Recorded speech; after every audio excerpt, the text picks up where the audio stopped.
I saw some reference to some quote kind of saying you were willing just to go out there and run hard and sort of, I don't know, people in Let's Run turned it into like, oh, Fernando's willing to set the pace. Do you still kind of view that race? I don't know, you said something like, I'm going to go out there and run hard, and I don't know. What are we talking about? I'm sorry. It was just some quote I saw. It's new to me. I'm sorry. I don't know, like, there was some thread on Let's Run. Essentially, the thread was titled, Fernando's going to wrap at the trials. And then I read it, and the quote was not that at all, but essentially it just said, like, no, I'm going to go out there and run hard, and you maybe said something like it takes like a 2:10 effort to make the team or something like that. I swear to you, I have no recollection of what you're talking about. But I could go and... Oh, no. Okay, good. Well, how do you view the race? Or like, well, maybe let's start with you first. How's your fitness? Great. You've been doing, you did a full marathon. Yeah. Maybe just talk a little bit about that, why you did that. Is the goal still top 3 on Saturday? Yeah, so normally 4 or 5 weeks before my marathon, I run the marathon distance, and I've done that in the past. 5 weeks before 2012, I ran in Rocket City in Alabama, and I ran 2:22:53 or on a windy day. Went 1:13 and 1:09, and I ended up running 2:11:53 in 7th place at the trials 2012.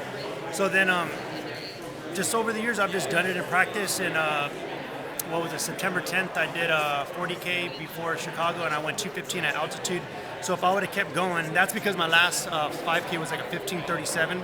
If I would have kept going, I would have went like a 2:22 anyways, and that was 4 weeks before Chicago, and I went 2:15. That is what I wanted.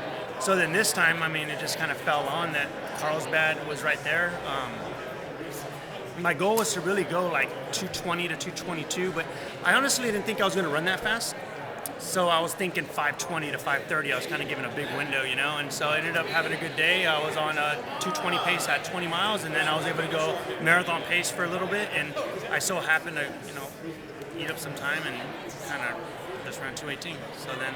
That wasn't too hard for you?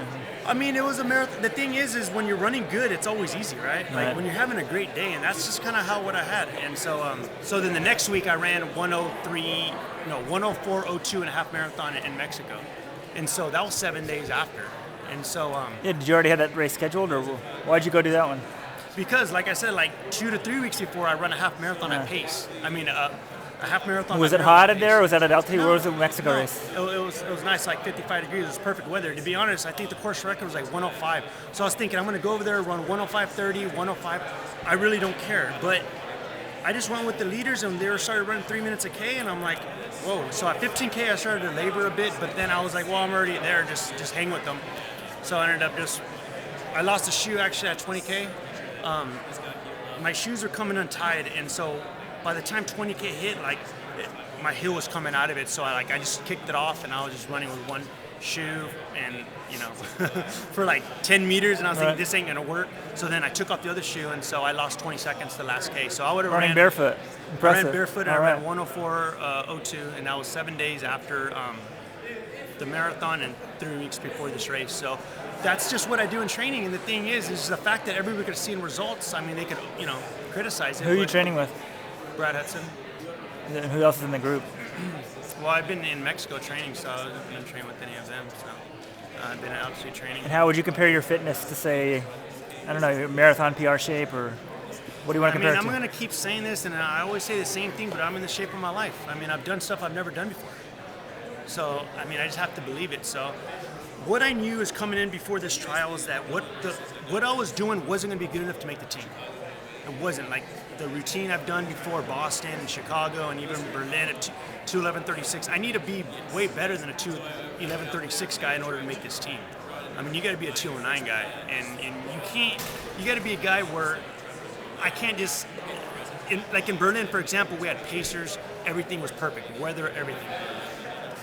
You got to be able to run a 2:09 if there's surges and everything. I just have to, be a whole different level, and there's no way what I was doing was gonna help me.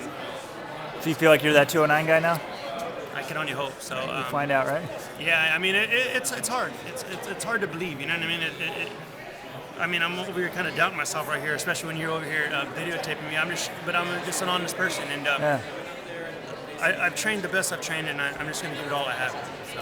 That should be exciting. And were you training by yourself in Mexico, or are there No, people? no. There's a couple Kenyans I've been training with. So when I first went there, I went to Mexico City. I heard a lot about their famous runs and going to Toluca. I never got to go to Toluca. So 5 days, once I got there, I found out how bad the traffic was. So I was basically in a car for 3-4 hours a day.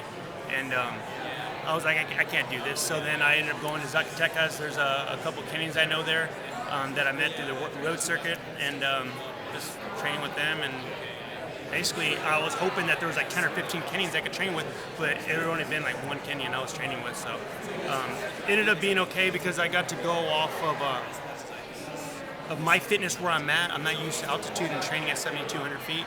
So I would get dropped and stuff like that, but it ended up turning out okay with all of my races. And Brad would just sort of email you workouts, or? Yeah, I mean, I used to train myself for like almost 2 years, and I'm, 211.36 and 102.00 was under my training. And so, I mean, it's kind of hard to keep Brad on the phone for more than 30 seconds, but we work. So. Well, good luck Saturday. Yeah, thank you.